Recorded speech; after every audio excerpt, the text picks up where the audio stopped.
तो गाइस कैसे हैं आप सब लोग। लेगेसी ऑफ असैसिन किंग के एपिसोड 142 के साथ हाजिर हो। तो इस एपिसोड की शुरुआत में दिखाते हैं कि जनरल स्ट्रेटेजिस्ट जो होते हैं वो फैसिलिटी मास्टर के पास बैठे होते हैं और फैसिलिटी मास्टर से कहते हैं कि इसका मतलब यह है कि तुमने वो वाली कैरेज जो है वो यंग मास्टर को दे दी जिसे तुमने यहाँ पर हमारे कल्ट लीडर के लिए स्पेशली बनाया था और इस बार का जो हमारा जो फेस्टिवल होने वाला था उसमें तुम कल्ट लीडर को देने वाली थी। तो वो कहते हैं कि तुम्हारी आंख से तो कुछ भी नहीं बचता, तुम्हें अच्छी तरह से पता है कि हमारे कल्ट लीडर वैसे भी उसे देखकर इतने ज्यादा सरप्राइज नहीं होने वाले थे। इस तरह की चीजें ने बिल्कुल भी अमेज नहीं करती, लेकिन मैंने तोहफे के तौर पर उसे यहाँ पर मंगवाकर बनवाया था। तो इसी के साथ ही हमारे जनरल स्ट्रेटजी से कहते हैं लेकिन मुझे लगता है कि यंग मास्टर को देखकर तुमने बहुत ही अच्छा फैसला किया, यंग मास्टर के लिए वो काफी ज्यादा अच्छी रहेगी। तो फैसिलिटी मास्टर कहती है मुझे एक बात तो बताओ, क्या तुम्हें वाकई में लगता है कि यंग मास्टर ये सब कुछ कर लेंगे? तुम्हें नहीं लगता है कि ये बहुत ज्यादा खतरनाक हो सकता है? तो वो से कहता है कि हाँ ये खतरनाक तो हो सकता है, लेकिन इस वक्त यहाँ पर म्यूरियम के हालात जो है काफी ज्यादा खराब है। फिर हमारे यंग कल्ट लीडर वहां पर माउंट हुआ के लीडर को सबड्यू कर लेते हैं, तो उसके साथ ही यहाँ पर राइटियस अलायंस और साथ में स्टील ब्लड फोर्ट्रेस को हराना काफी ज्यादा आसान हो जाएगा। मैंने उस बंदे के बारे में सुना है कि माउंट हुआ का जो लीडर है वो बहुत ज्यादा प्राइडफुल एरोगेंट है और जहां तक कि वो राइटियस अलायंस के लीडर की बात भी नहीं मानता।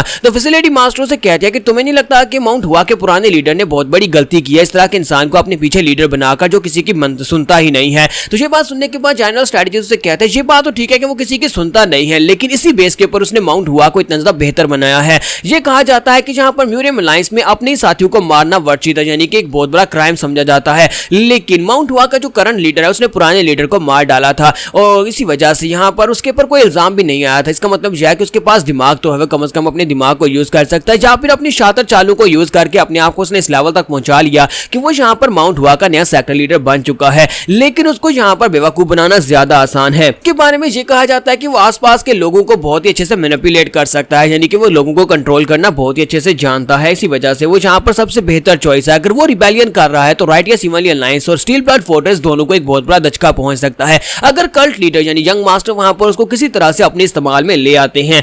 तो थोड़ी देर वहां पर बातें करने के बाद उनके पास एक मैसेज आता है, तो जनरल स्ट्रेटजिस्ट मैसेज को ओपन करते हैं और उसको पढ़ते हैं जो हमारे यंग मास्टर की तरफ से होता है। तो हाजिन ने वहां पर उसके अंदर लिखा होता है कि हम लोग इस वक्त यांगजी रिवर को पार करके दूसरी तरफ जा रहे हैं जहां पर माउंट हुआ के लीडर से मिलने वाले हैं, क्योंकि रास्ते में हमने स्टील ब्लड फोर्ट्रेस के मास्टर के कंकुबाइन और साथ में उसके बॉडीगार्ड दोनों को किडनैप कर लिया है। तो ये पढ़ते ही वहां पर जोर जोर से हंसना शुरू कर देते हैं और कहता है कि यंग मास्टर तुम हमेशा यहाँ पर बहुत ज्यादा इंटरेस्टिंग काम करते हो और कभी भी यहाँ पर मुझे बोर नहीं होने देते। तो फैसिलिटी मास्टर से कहते हैं क्या हो गया? तो वो उसे बताता है कि यहाँ पर हमारे यंग मास्टर ने एक नया कारनामा कर दिया है, उसने स्टील ब्लड फोर्ट्रेस के मास्टर की कंकुबाइन और साथ में उसके बॉडीगार्ड दोनों को किडनैप कर लिया और उस माउंट हुआ के मास्टर के साथ डीलिंग करने के लिए इस वक्त यांगजी रिवर में और वहां पर यांगजी रिवर को पार करके जाने वाला है। इसी के साथ ही नेक्स्ट सीन जो होता है जहां पर समय शिप के ऊपर का दिखाया जाता है, लास्ट सीन के ऊपर जहां पर हमारे हाजिन ने पंच मारा था और उनके गन को उड़ा दिया था और सभी लोग बहुत ज्यादा हैरान हो गए थे। तुम्हारा हाजिन उनसे कहता है कि चलो अब जल्दी से ये एक ऑर्डर है, शिप को आगे की तरफ सेल करना स्टार्ट करो। तो यहाँ पर जो शिप का कैप्टन होता है वो काफी ज्यादा घबराया हुआ होता है और कहता है कि ये क्या, इसने जिस तरह से पावर को रिलीज किया है ये तो यहाँ पर एक फुल पावर का मास्टर लगता है, यानी कि एक्सट्रीम राम का मास्टर लग रहा है। लगता है कि इसने अपनी पावर लेवल्स को छुपा कर रखा हुआ है। फिर साथ ही वो उसे कहता है कि इस बात से क्या फर्क पड़ता है कि अगर तुम यहाँ पर हमें मार डालो,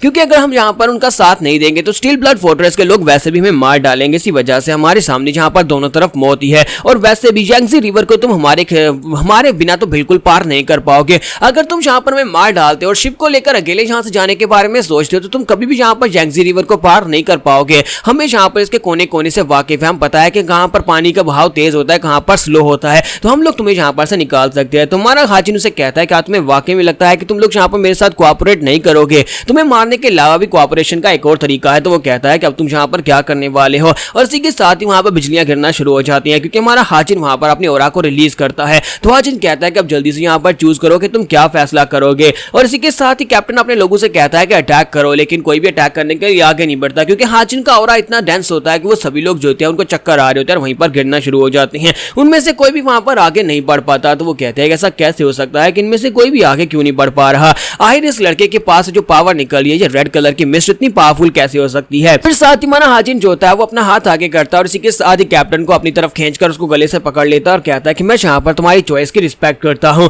लेकिन अब यहाँ पर फिर तुम्हें मरना होगा अगर तुम यहाँ पर मेरा साथ नहीं दोगे। तो चलो जल्दी से अब यहाँ पर अपना आखिरी फैसला करो कि तुम क्या करोगे। और इसी के साथ जब उसका गला दबा रहा होता है और उसे कहता है कि बताओ कि तुम हमें यहाँ पर इस रिवर को पार करवाओगे या नहीं। तो इसी के साथ ही कैप्टन वहां पर जब मरने वाला होता है वो उसे कहता है ठीक है हम तुम्हें पार करवा देंगे। तुम्हारा हाजिन उसे कहता है ये तो बहुत ही अच्छी बात है। फिर साथ ही वहां पर डोंगपिल से कहता है कि डोंगपिल मैंने अपनी एनर्जी के साथ सभी को यहाँ पर थोड़ी देर के लिए सबड्यू कर दिया है, सभी की बॉडी के अंदर डिमोनिक एनर्जी जा चुकी है, इसी वजह से कुछ घंटे एंड तक यहाँ पर इसी हालत में रहने वाले हैं, लेकिन फिर भी मैं चाहता हूँ कि तुम इनके पर नजर रखो, कोई भी यहाँ पर कुछ कर ना पाए। तो डोंकबिल कहता है कि यहाँ पर आप कहाँ पर जा रहे हैं। तुम्हारा हाचिन कहता है कि मुझे यहाँ पर कुछ कीड़ों मकोड़ों को सफाया करना है जो हमारा पीछा कर रहे हैं, जो बाद में हमारे लिए मुश्किल क्रिएट कर सकते हैं। तो डोंकबिल कहता है कि आप यहाँ पर मकपुंग स्क्वाड को खत्म करने के लिए जा रहे हैं, जो स्टील ब्लड फोर्ट्रेस की एक बहुत ही खास स्क्वाड और हमारे पीछे आ रही है। तुम्हारा हाचिन कहता है कि हाँ, मैं उनके पीछे ही जा रहा हूँ। और इसी के साथ ही नेक्स्ट सीन जो होता है जहाँ पर माउंट हुआ के लीडर का दिखाया जाता है कि उन्हें भी एक लेटर मिलता है जिसके अंदर लिखा होता है कि स्टील ब्लड फोर्ट्रेस के मास्टर की कंकुबाइन और गार्ड हमारे पास है,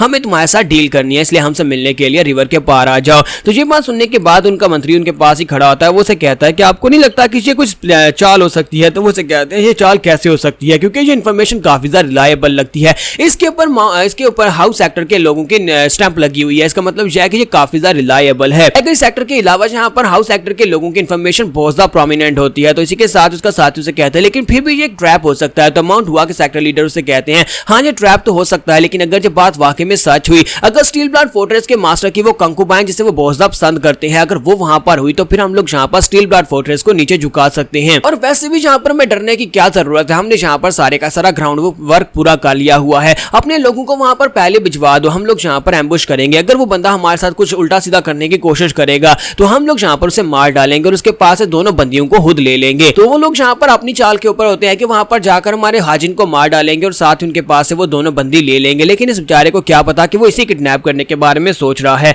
तो यहीं पर से नेक्स्ट सीन जो होता है मॉकपुंग स्क्वाड का दिखाया जाता है कि वो लोग भी यांगजी रिवर के थर्ड स्ट्रॉन्ग होल्ड के साथ आगे की तरफ बढ़ रहे होते हैं। वो 3 शिप्स लेकर आगे की तरफ बढ़ रहे होते हैं और कहता है क्या ये बात वाकई में कंफर्म है? तो उनका जो कैप्टन होता है वो कहता है हाँ सर, ये बात कंफर्म है, मैंने अपने रजिस्टर के अंदर चेक किया है, क्योंकि हम लोग जो है जहां पर रजिस्टर्स को यूज करते हैं किसी भी लोग की किसी भी नए पैसेंजर की एंट्री करने के लिए। जब भी यहाँ पर हम लोग किसी चीज को एक जगह से दूसरी जगह लेकर जाते हैं, रिवर को पार करवाते हैं, तो हम लोग यहाँ पर उनकी एंट्री करते हैं। और एंट्री में यहाँ पर एक बड़ी सी लैविश कैरेज जिसके अंदर 2 लोग हैं और साथ ही यहाँ पर 2 औरतें और 2 मर्द हैं, वो सभी लोग वहां पर उस कैरेज के साथ हैं, वो पैसेंजर्स की लिस्ट में शामिल हैं। मॉकपुंग स्क्वाड का लीडर से कहता है कि हाँ, ये बात तो ठीक है कि हम लोग जिनको ढूंढ रहे थे वो तुम्हारी रजिस्टर के मुताबिक वही लोग हैं। और इसी के साथ ही वो से पूछता है कि हम लोग यहाँ पर कितनी देर में पहुंच जाएंगे? तो वो कहते हैं कि अगर हम लोग इसी स्पीड से जाएंगे तो बहुत ही जल्दी उनके करीब पहुंच जाएंगे। फिर साथ ही कैप्टन से कहता है कि तुम्हारे लोगों का क्या क्या है, ठीक है? तो वो सभी लोग सो रहे होते हैं। तो कैप्टन उसे कहता है कि हाँ, वो सभी लोग इसलिए सो रहे हैं क्योंकि हम लोग यहाँ पर बिना रेस्ट किए भागते हुए यहाँ तक पहुंचे हैं। 2 दिन का सफर हम लोगों ने 1 दिन में तय किया, इसी वजह से इन्हें रेस्ट करने की जरूरत है। 1 दिन में ये होश में आ जाएंगे और बिल्कुल ठीक हो जाएंगे।